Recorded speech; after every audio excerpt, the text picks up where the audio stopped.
Mga kababayan, hindi tutol ang Iglesia ni Cristo sa pagpapatupad ng batas.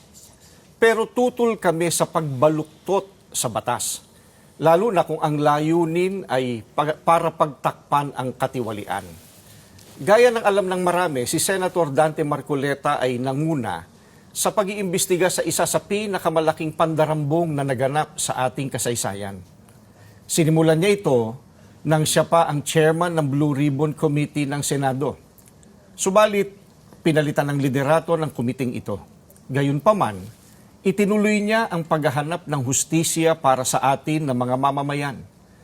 Ang ipinagtataka namin ay kung bakit siya na nagsusulong sa pag-expose ng mga sangkot sa napakalaking pagnanakaw sa Pilipinas, ang kakasuhan at ipakukulong sa halip na ang mga na-expose.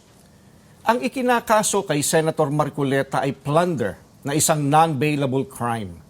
Sa makatuwid, ipakukulong siya at hindi pwedeng magpiyansa hanggang hindi natatapos ang paglilitis sa kanya.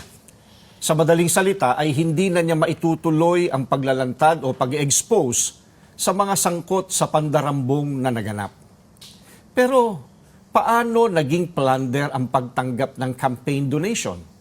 Hindi naman galing sa kabangyaman ng Pilipinas ang tinanggap niyang donation mula sa mga sumuporta sa kanyang pagkandidato bilang senador at mismong ang COMELEC ay naglabas na ng desisyon na walang krimen na naganap sa pagtanggap niya ng campaign donation.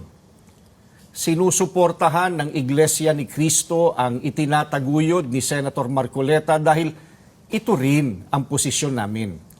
Nananawagan kami para sa transparency, accountability, justice, and peace. Kaya, nais naming iparinig sa mga kinauukulan na kahit ipakulong nila si Senator Marcoleta, ay hindi kami titigil sa paghingi ng katarungan para sa mga kababayan natin na ninakawan. Gusto naming ipaalam sa kanila na isang injustice ang selective justice.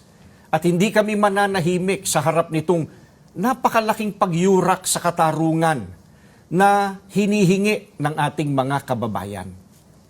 Yan po ang statement ng Iglesia ni Cristo.